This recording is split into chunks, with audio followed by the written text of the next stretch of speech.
장 오늘 15절에서 20절까지입니다. 구약성경 출애굽기 14장 15절부터 20절. 출애굽기 14장 15절에서 20절까지 하나님의 말씀을 우리 함께 받으시겠습니다. 다 같이. 여호와께서 모세에게 이르시되 너는 어찌하여 내게 부르짖느냐? 이스라엘 자손에게 명령하여 앞으로 나아가게 하고 지팡이를 들고 손을 바다 위로 내밀어 그것이 갈라지게 하라. 이스라엘 자손이 바다 가운데서 마른 땅으로 행하리라. 내가 애굽 사람들의 마음을 완악하게 할 것인즉 그들이 그 뒤를 따라 들어갈 것이라. 내가 바로와 그의 모든 군대와 그의 병거와 마병으로 말미암아 영광을 얻으리니 내가 바로와 그의 병거와 마병으로 말미암아 영광을 얻을 때에야 애굽 사람들이 나를 여호와인 줄 알리라 하시더니 이스라엘 진 앞에 가던 하나님의 사자가 그들의 뒤로 옮겨가매 구름 기둥도 앞에서 그 뒤로 옮겨 애굽진과 이스라엘 진 사이에 이르러 서니 저쪽에는 구름과 흑암이 있고 이쪽에는 밤이 밝음으로 밤새도록 저쪽이 이쪽에 가까이 못하였더라. 아멘. 할렐루야. 여러분, 학생이 대학교에 들어가기 위해서는 반드시 입학 시험을 치러야 대학에 들어갈 수가 있습니다. 운동선수가 국가대표가 되기 위해서도 국가대표 선발전이라고 하는 그런 과정, 이 테스트 과정을 거쳐야 국가대표가 될 수 있습니다. 연예인들도 마찬가지죠. 오디션 과정을 거쳐서 거기에서 우승한 사람들이 국민 가수가 되고 국민 배우가 될 수가 있는 것입니다. 심지어 회사에 우리가 들어갈 때도 입사 시험을 치르고 들어가지 않습니까?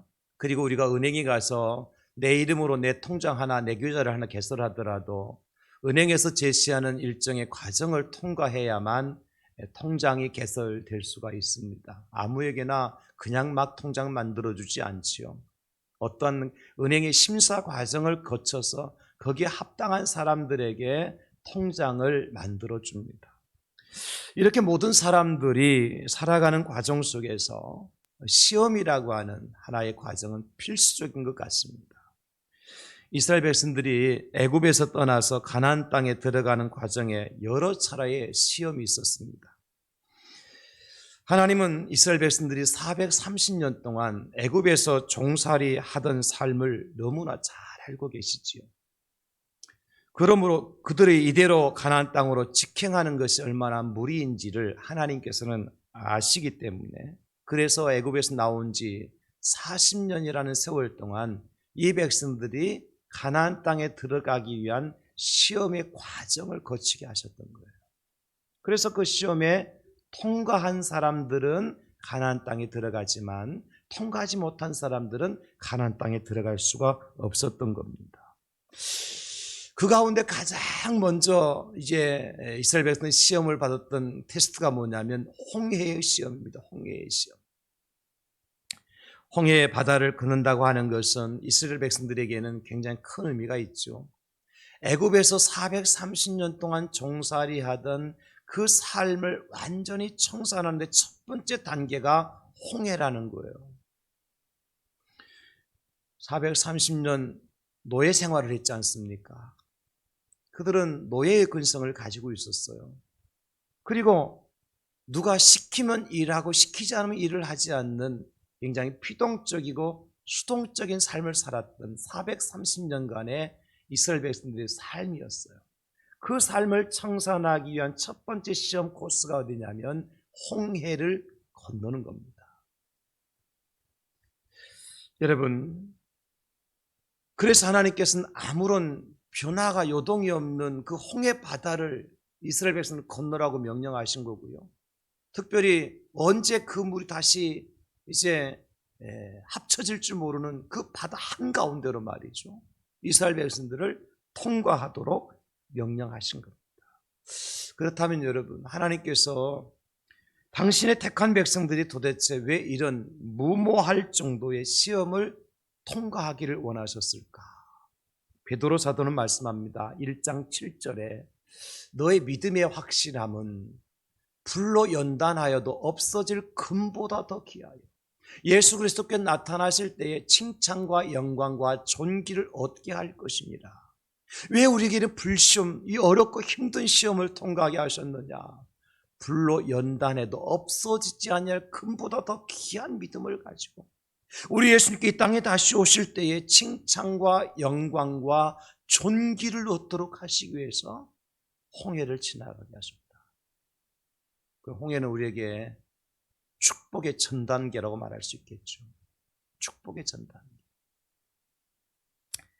공부하는 학생이 말이죠, 무딘 몽당 연필을 가지고 얼마든지 글씨를 쓸 수 있고 공부할 수 있습니다.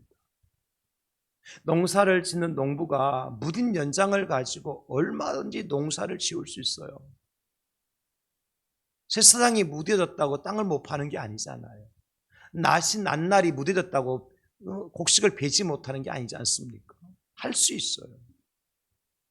뿐만 아니라 전쟁터에 나가 싸우는 군인이 녹슨 총을 가지고 나가 싸울 수 있습니다. 방아서 땡기면 총알 나갑니다. 녹슬었다고 총알 안 나가는 게 아니에요. 방향이 틀어질 뿐이고 빗나갈 뿐이지. 전쟁할 수 있습니다. 운동장에서 달리기 하는 선수가요, 운동화끈 부러진 운동화 신고 달릴 수 있습니다. 아니요, 운동화가 아니라 슬리퍼 신고도 달릴 수 있어요. 그러나 문제는 뭐죠, 여러분? 그 결과는 어떠냐는 거죠. 분명한 이 사실은 그 결과나 성적이 내가 원하던 대로 나올 수가 없다는 거예요. 그렇게 하면. 그래서 조금 시간이 걸리더라도 여러분, 조금 우리가 수고가 있고 희생이 따르더라도 뭐가 필요합니까? 시험을 통과하기 위한 준비의 과정이 꼭 필요해요. 시험을 통과하기 위한 준비의 과정. 세계 기독교 역사상 가장 아름답고 웅장한 성전이 솔로몬 성전입니다. 우리가 솔로몬 성전을 보지 않았기 때문에 얼마나 아름답고 웅장한지 알 수 없지만 성경을 통해서 보면 저 멀리 스바의 여왕까지도 그 성전을 구경하러 왔어요. 그럼 이 솔로몬 성전이 어느 날 갑자기 하늘에서 뚝 떨어졌느냐, 아니면 땅에서 슝하고 솟아났느냐? 여러분, 그렇지 않습니다. 우리가 잘 아는 다윗 왕이 성전을 건축하기로 마음에 결단해요.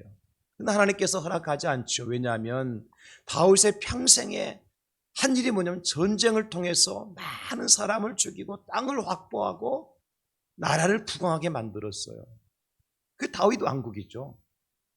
그래서 하나님은 전쟁을 통해서 피를 많이 흘린 다윗의 손을 통해서 성전 건축하는 걸 허락하지 않으시죠. 그러나 다윗은 어떻게 합니까? 하나님이 허락하지 않으셨지만은 당신의 아들 솔로몬을 통해서 성전을 건축하도록 하기 위해서 다윗의 후반기 왕으로서 사역은 전쟁하고 땅 뺏는 것이 아니라 뭐 하는 데 투자를 하느냐면 성전을 짓기 위한 준비물을 차곡차곡 준비하는 데 시간을 다 투자해요. 물질을 투자하고 힘을 투자해요. 이게 다윗의 후반기 사역이었어요. 그리고 드디어 다윗의 왕인 솔로몬이 왕이 된 다음에 7년에 걸쳐서 성전을 공사하고 완공한 것이 바로 솔로몬 성전이라고요. 그냥 된 것이 아니란 말이에요. 그래서 어떤 분들은 얘기하죠. 준비가 90%다. 제가 여러분들 앞에 설교하잖아요. 설교하는 시간은 불과 30-40분에 불과합니다. 제가 설교하는 시간은 그 정도밖에 안 되잖아요. 그런데 이 한 편의 설교를 하기 위해서 30-40분 서서 설교하기 위해서 제가 준비하는 시간은 과연 얼마나 될까요? 저는 월요일부터 주일 설교, 아니 지난 주일부터 다음 주 설교 준비 제목 정하고 설교 본문 정하고 2주, 3주, 한 달 전부터 고민하고 연구하고 책을 읽고 주석을 보고 그리고 토요일 날 늦은 시간까지 진땀을 빼서 준비해서 여러분들에게 내놓은 결과물이 이 설교라. 그러면 30-40분의 설교를 위해서 하는 시간하고 내가 준비하는 시간하고 퍼센티지를 따지자면 어떻게 비유가 될까? 저는 99%, 90%가 아니라 99%의 준비를 통해서 한 편의 설교가 나온다. 그 준비가 굉장히 중요하죠. 준비가 안 되면 강단에 설 수 없죠. 준비가 안 되면 설교할 수가 없어요, 여러분. 여러분 본문만 가지고 제목만 가지고 설교했다고 생각하시면 오산입니다. 그런 의미에서 우리 교회가 또 우리 교단 총회가 2022년도를 시작하면서 70일 특별 새벽 기도회를 기획하고 준비하고 있다고 하는 거 저는 대단히 의미 있는 일이라고 생각해요. 저는 여기에 올인하려고 합니다. 어쨌든 이번에 70일 특별 새벽 기도회 왜 중요하냐? 기도로 준비하지 않고는 일어나 빛을 발할 수 없다는 사실을 너무나 잘 알기 때문이에요. 기도로 준비되지 않은 사역은 여러분 뻔할 뻔짜라는 사실을 너무나 잘 알기 때문이에요. 그래서 오늘 애굽을 출발한 이스라엘 백성들에게 홍해를 펼쳐 놓으신 하나님께서 하신 말씀을 통해서 우리가 한 번 더 결단을 했으면 좋겠다. 그리고 승리의 현장을 향해서 담대하게 출발하자는 의미로 이제 일어나 건너라 하십니다. 이런 제목으로 함께 말씀의 은혜를 나누려고 합니다. 한번 따라서 합시다. 이제 일어나 건너라 하십니다. 하나님께서 말씀하시는 거니까요. 또박또박 합시다. 이제 일어나 건너라 하십니다. 여러분 2022년도 이제 일어나 홍해를 건너가는 저와 여러분 될 수 있기를 예수님의 이름으로 축원합니다. 이제 일어나 건너가 승리할 수 있기를 주님의 이름으로 축복합니다. 일어나 건너가야 될 사람들이다. 여러분 상상해 보십시오. 그렇다면 이제 우리가 장차 들어갈 가나안 땅을 향해서 애굽에서 출발한 이스라엘 백성들이 이제 일어나서 홍해를 건너라고 하는데 그러기 위해서 과정이 어떤 과정이 필요하냐? 첫 번째는 이겁니다. 일어나서 홍해를 향하여 앞으로 나가는 일입니다. 홍해를 향해서 앞으로 나가라. 15절 여호와께서 모세에게 이르시되 너는 어찌하여 내게 부르짖느냐? 이스라엘 자손에게 명령하여 앞으로 나아가게 하고. 여러분 그들 앞에 지금 뭐가 있습니까? 홍해가 있다고요.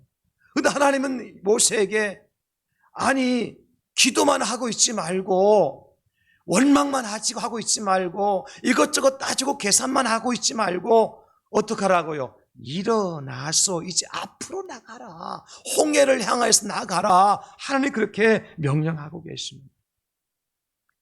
지금까지 이스라엘 백성들은 애굽에서 노예 생활을 하고 살았어요. 그 백성들 430년 동안 이 홍해와 같은 어렵고 힘든 문제를 만난 적이 없습니다. 아니 만날 이유도 없습니다. 왜냐하면 여러분 노예라고 하는 것은 종이라고 하는 위치는 주인이 애굽 사람들이 시키는 대로 하면 돼요. 나가서 일하라고 하면 일하고 와서 밥 먹으라면 밥 먹고 자라고 하면 자면 되는 겁니다. 뭐 그들에게 무슨 꿈이 있고 포부가 있고 비전이 있습니까? 내가 열심히 일해서 돈 많이 벌어가고 저축해가지고 땅 한 평 더 사겠다, 넓은 집 사겠다 그런 꿈이 있었습니까? 노예에게는 그런 꿈조차 허락되지 않아요. 그것은 사치에 불과한 거예요. 그렇게 430년을 살았다고요. 그런데 그들에게 무슨 홍해가 무슨 필요 있어? 필요 없지요. 여러분 그렇습니다.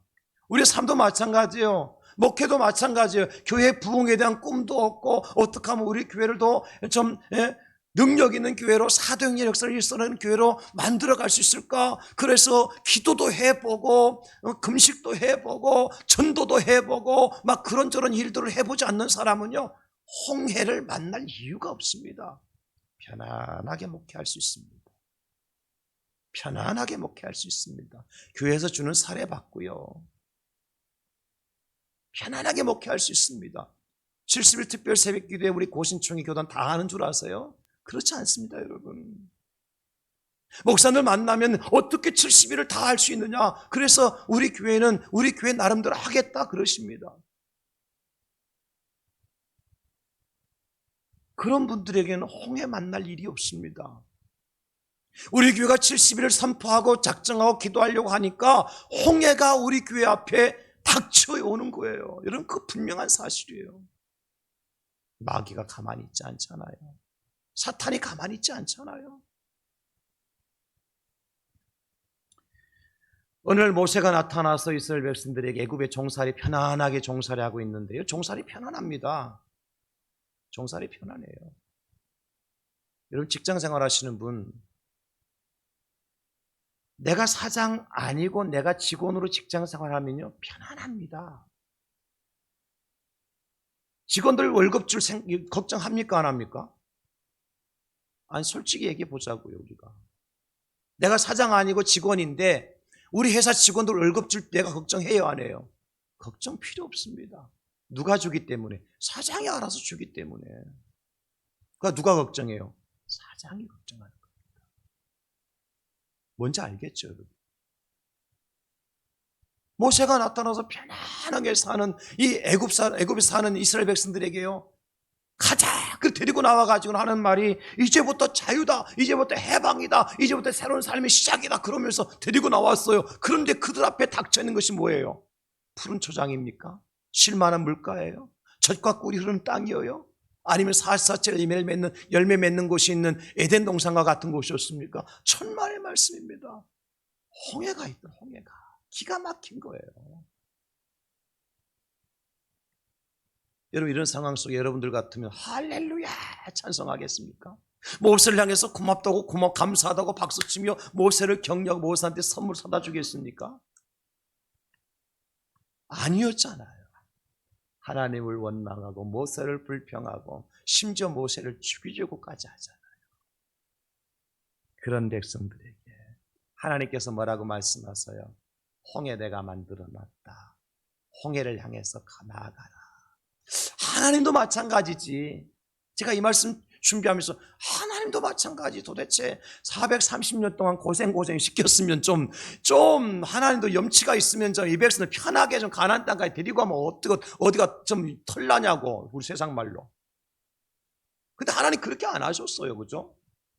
아니 그냥 처음부터 끝까지 평탄한 길이 아니다 할지라도 좀 제가 1000번 좀 양보를 하더라도요 430년 동안 고생했다면 한 40일만큼이라도 좀 편안한 길 가게 하면 어때요? 그냥 그때도 40일만큼 머리도 감게 만들고 목에 좀 기름칠 좀 하게 만들고 그죠? 하나님 그렇게 하자. 나오자마자 고생 끝인 줄 알았는데 뭐가 기다려요? 홍해가 기다리더라. 여러분 이게 인생이에요. 이게 우리 인생이라고. 그래서 어떻게 해야 돼요? 문제를 피하는 사람이 아니라 돌파하는 사람만이 일어나 빛을 발할 수 있기 때문에 하나님 뭐라고 말씀하세요? 홍해를 향해서 가라. 2022년도가 시작되면서 우리가 많은 희망과 꿈과 포부와 비전 가지고 출발했잖아요. 새해 복 많이 받으세요. 인사하고 출발했어요. 여러분 복 많이 받으셨습니까? 참 감사한 일이네요. 저는 복은커녕 하고요. 참 복은커녕 복자 근처도 안 가더라고요.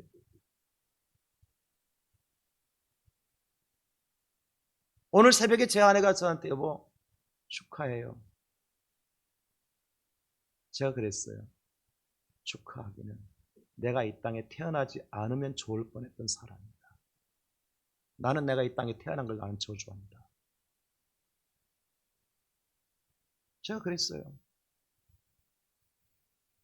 나는 세상에 미련 없다. 더 이상 이 세상 미련 없다. 너무 힘들더라. 새해 시작하고 한 달도 안 지났어요. 이제 보름 지났어요.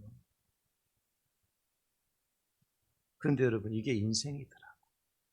저만 당하는 게 아니라 2022년 새해가 시작되면서 많은 분들이 새해는 새해가 밝았으니까 2021년도에 있었던 것들은 다 지나가고 뭔가 새롭게 건설되고 새로운 좋은 날들이 있을 거라고 예상하고 우리 출발해 왔잖아요. 그런데 어때요? 아니 대형 화재가 나고 건물이 무너지고 비행기가 떨어지고 저 북한에서 미사일을 쏘아대고 코로나는 더 무슨 크론 그래가지고 나타나가지고 옛날에 10명도 모였는데 지금 4명밖에 못 모이게 만들고 나아진 게 뭐 있어요 도대체 2020년 새해가 되고 뭐 나아진 게 뭐 있냔 말이에요. 이게 현실이잖아요. 그럼 우리 어떻게 해야 돼요? 2022년도에 시계의 바퀴를 다시 바꾸 시켜갖고 2021년도로 돌려야 돼요? 그래서 사도 바울은 이렇게 말씀하셨어요. 빌립보 3장 14절. 우리 다 같이 시작. 표대를 향하여 그리스도 예수 안에서 하나님이 위에서 부르신 부름의 상을 위하여 달려가노라. 아멘. 여러분, 목표가 있기 때문에 지금 이스라엘 백성들에게 목표는 어디예요? 가나안 땅이에요. 홍해가 아니에요. 가나안 땅이에요. 그렇기 때문에 그들은 여기서 멈춰서서 불평하고 원망할 것이 아니라 그 홍해를 향하여서 나아가라는 거예요. 달려가라는 거예요. 저는 이 말씀 하나님께 저한테 하신 말씀이에요. 비록 지금은 쉽지 않은 길을 걸어갔지만 중단해서는 안 된다. 70일 특별 새벽 기도에 절대 중단해서 안 된다.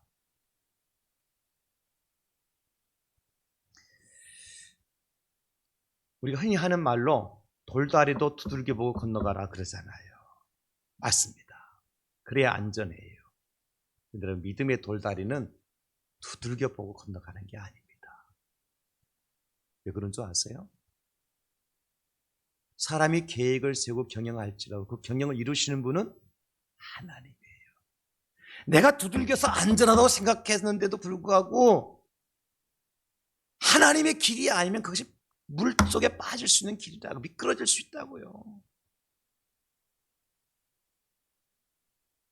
믿음은 바라는 것들의 실상에 보이지 않는 것들의 증거라고 그랬잖아요. 그 믿음은 돌파하는 거지 두들기고 건너가는 게 아니에요, 여러분.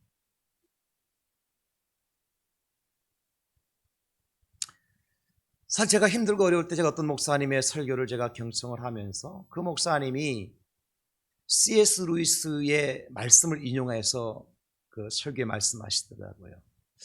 그 말씀을 듣고 제가 좀 용기를 얻었어요. 무슨 얘기냐면 C.S. 루이스가 이런 말을 했어요. 여러분은 어떤 교회를 선택할 것인가? 행복한 교회, 평안한 교회인가? 아니면 강한 그리스도인으로 만드는 교회인가? 여러분 어떤 교회 선택하시겠어요? 행복한 교회. 행복한 교회가 평안한 교회가 있어요. 이쪽에는 좀 막 울퉁불퉁하고 불편하고 뭐 갈등도 있는데 잘 견디고 나면 강한 그리스도인 될 수 있어. 어떤 교회를 선택할 것이냐. 그러면서 여러분은 행복한 생활, 평안한 삶을 위해서 교회를 선택하셨습니까? 그게 진정이라면 굳이 교회를 선택할 이유가 없습니다. 그냥 위스키 한 잔 마시는 것이 더 효과가 있습니다. 이 말이 확 와닿는 거예요. 힘들고 어려울 때 교회 와서 위로받고 싶고 평안하고 행복한 교회, 은혜 많은 교회 다니고 싶어서 우리는 교회 찾아오잖아요. 여러분, 내 마음이 평안하고 행복하고 싶으면 문제 만났을 때 그 문제 해결하려고 교회 오시는 것이 아니라 그러면 어떻게 하면 돼요? 마트에 가서 세주 한 병 사가지고 오징어 뒷다리 한 2개 사고 집에 들어가서 세주 병 까가지고 오징어 씹으며 세주 한 병 마시면 행복합니다. 온 천하 다 내 것입니다. 안 해봐서 모르신다고요? 오늘 가서 한번 시험해 보십시오. 오늘만 내가 허락해 줄게, 세주 마시는 거. 설교했으니까. 해봐야 알지 모르니까 뭐. 근심 걱정이 아무것도 없어요. 이거 마시고 나면요 온 세상이 다 내 거고요 온 문제가 다 풀어진다니까요. 그 순간 뭐 하려고 교회 와서. 교회를 떠나는 분들이 여러 가지 이유를 가지고 있지만 교회가 은혜가 안 된다는 거예요. 내가 세상에 일주일 동안 고생하고 고난과 아픔 속에 살다가 교회 오면 뭔가 위로받고 싶고 좀 마음이 평안해야 되는데 오히려 교회 오면 또 갈등이 생긴다는 거죠. 특히 목사님 설교 들으면 무슨 설교하길래? 우리는 죄지면 안 됩니다. 거룩하게 살아야 됩니다. 정직하게 살아야 되고요. 십자가 붙들고 살아야 되고요. 이 세상이 아니라 하늘의 소망을 두고 살아야 되고요. 내 지갑과 주머니를 열어서 그 사랑을 세상에 흘려보내야 됩니다. 이런 설교만 하잖아, 교회 오면. 그 나는 실제 세상에 어떤 삶을 살았니? 일주일 동안 술도가니 속에 술 먹고 빠져 살았고, 적당히 거짓말하고 사기치며 돈 벌었고, 그래서 집 사고 자동차 샀고, 다는 아니지만 세상 쾌락이 더 즐거워서 거기 모이는 데는 열심을 내고 찾아다녔고, 그래서 내가 교회 와서 목사님이 여러분 그래도 하나님 여러분 편입니다. 여러분 우리가 그래도 하나님 우리를 사랑하여 축복해 주십니다. 여러분 한 주간 동안 더 승리할 겁니다. 그런 말씀 들으려고 왔는데 죄 지으면 안 된다. 거룩해야 된다고. 희생해야 된다고. 땅에 욕심 부리지 말고 하늘에 소망 두고 살아야 된다고. 그러니까 뭐예요? 내가 살아온 삶하고는 영 다르니까 뭐가 생겨요? 마음에 갈등이 생기는 거야. 갈등이 생기니까 은혜가 됩니까? 안 됩니까? 은혜는 무슨 은혜? 목사님 내 뒷조사하고 다녔나? 어떻게 나를 그렇게 잘하고 나를 갖다가 그렇게 나를 치나? 그러잖아요. 우리 흔히 하는 말로 친다 그러잖아요. 목사가 설교로. 목사는 주의 종입니다. 하나님의 종입니다. 강단에서 성도를 칠 목사는 없습니다. 왜 그런 설교하죠? 그게 복음이니까. 그래야 강한 그리스도인으로 만들 수 있습니다. 여러분의 그 마음에 부딪히면 오면 어떻게 하면 돼요? 하나님 감사합니다. 나를 어떻게 알고 나를 만드시려고 내 모난 부분을 깎으시고 나로 하여금 연약한 나를 강한 십자가의 군사 만드시려고 이런 말씀을 주시니 감사합니다. 내가 새로워지겠습니다. 내가 변화되겠습니다. 내가 주님의 십자가의 군병 되겠습니다. 결단하고 그러면 그게 은혜가 될까 안 될까요? 은혜만이죠.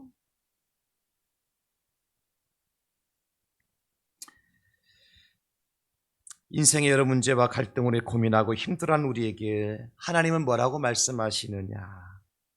홍해를 향하여 앞으로 나가라. 문제를 향해서 돌파하며 나가라. 아픔과 고통의 관문을 향해서 담대히 나가라. 우리가 나갈 것은요, 우리 갈 길은요, 한 길밖에 없어요. Only one way예요. 오직 한 길이에요. 유일한 길이에요. 그게 어디냐? 홍해를 지나가는 겁니다.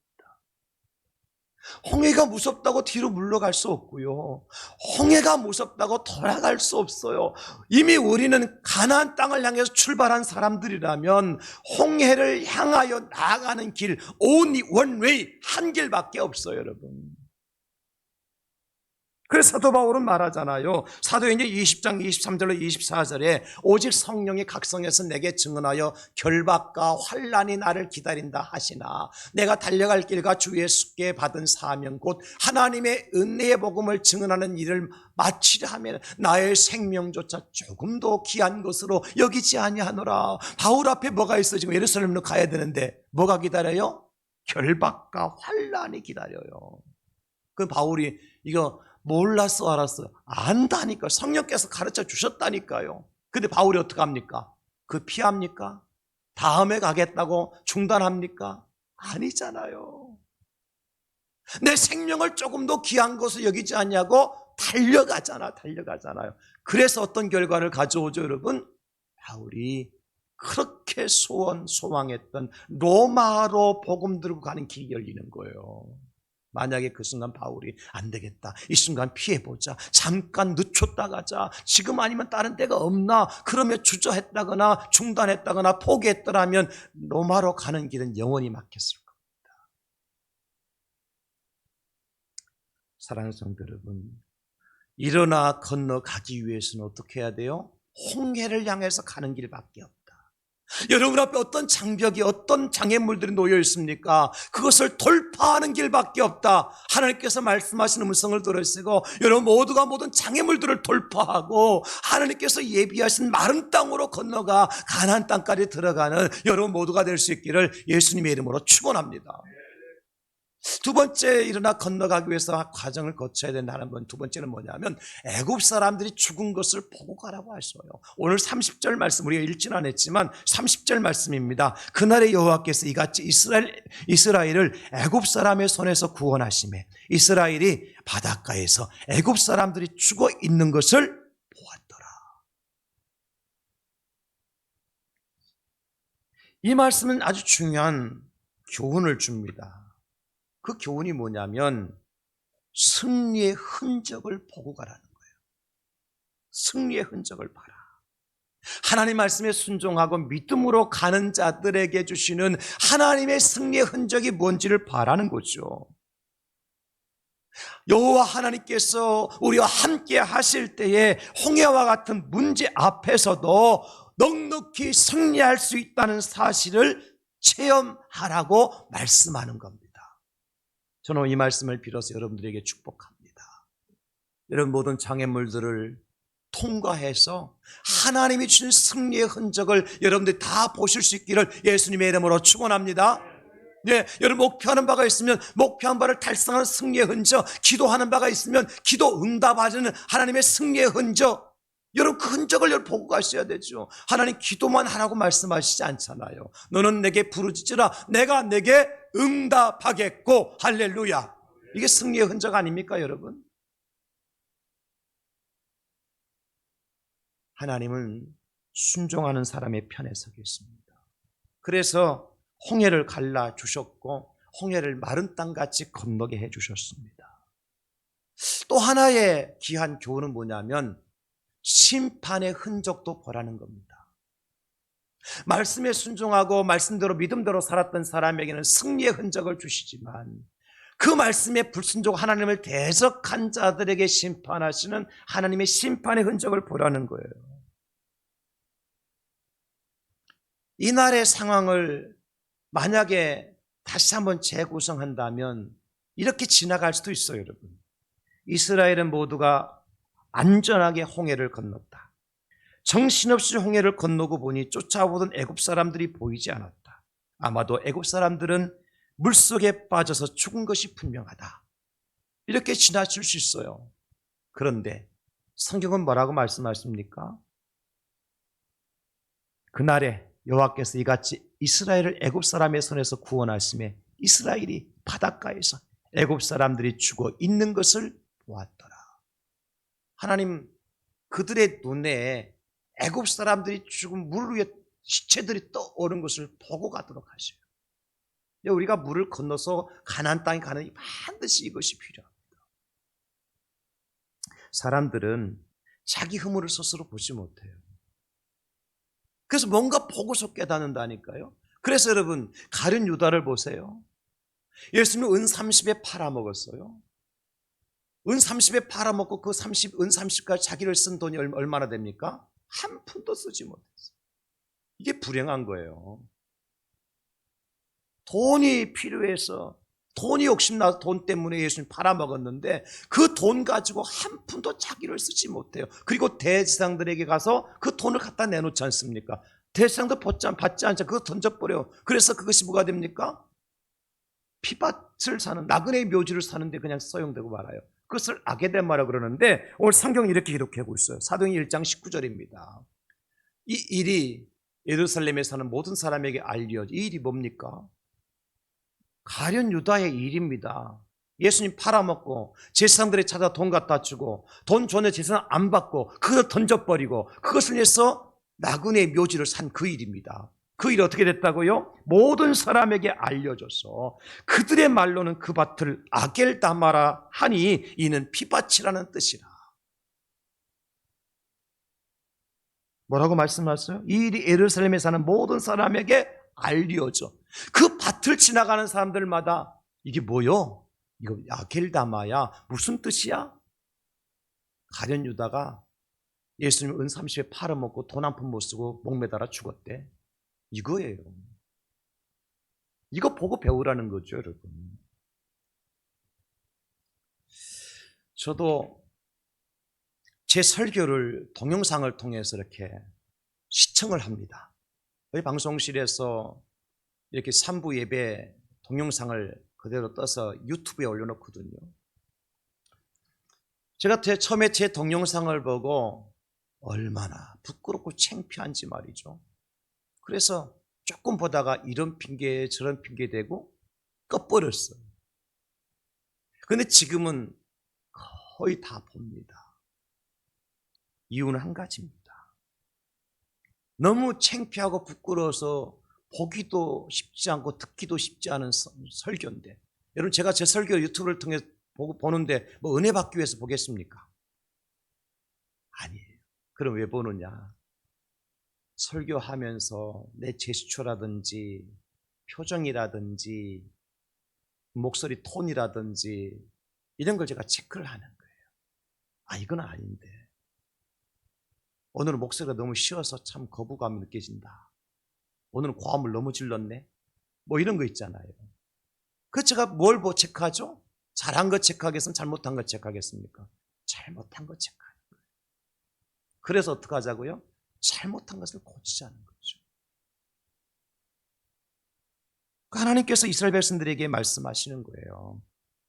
얘들아, 여기저기 떠다니는 저 애굽 사람들 시체가 너희들 눈에 보이느냐?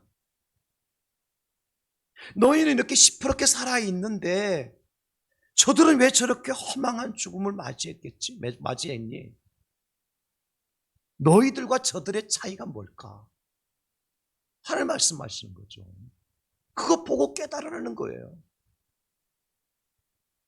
여러분, 저와 여러분들의 인격이 예수님의 인격을 닮아가기를 축복합니다. 그런데 여러분, 우리가 어떻게 예수님 인격을 닮아갈 수 있을까요? 예수님 따라서 예수 흉내내면 돼요. 그런데 그게 잘 됩니까? 안 되면 어떻게 해야 되느냐? 한마디로 말하면 마귀 따라가지 않으면 돼요. 사탄이 좋아하는 일 안 하면 됩니다. 이게 예수님 인격 닮아가는 거예요. 그건 어렵지 않잖아요. 사탄이 좋아하는 게 뭔지 알잖아요, 여러분. 사탄이 원하는 게 뭔지 아시지 않습니까? 그거 따라가지 않으면 우리가 누구 닮아가는 거예요? 예수님 닮아가는 거예요. 이것을 우리는 뭐라고 그러냐면 반면교사라고 그러는 거예요. 반면교사. 반면교사가 무슨 뜻이에요, 여러분?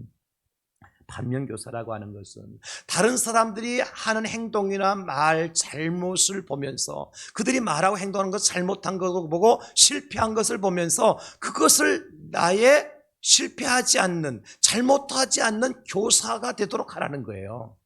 이게 반면교사거든요. 예를 들면 수능에서 만점 받은 학생들에게는 반드시 뭐가 있느냐 하면 오답 노트라는 게 있어요. 오답 노트. 그 학생들이 고3 내내 시험 문제만 계속 풀잖아요.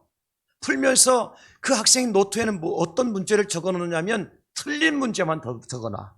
틀린 문제만. 내가 시험 볼 때 틀렸던 거 있잖아요. 문제 풀릴 때 틀렸던 거. 틀렸던 단어, 틀렸던 수학 공식. 그것만 쫙 적어놓고 다른 거 공부하지 않고 그것만 계속해서 풀어가는 거예요. 틀렸던 문제. 언제까지? 그 문제가 확실하게 내가 정답으로 접근할 때까지. 그러면 나중에 시험 볼 때 어떻습니까? 옛날에 맞았던 문제는 당연히 맞는 거고 틀렸던 문제 안 틀리니까 몇 점? 만점 맞는 거예요. 이게 뭐예요? 반면교사예요.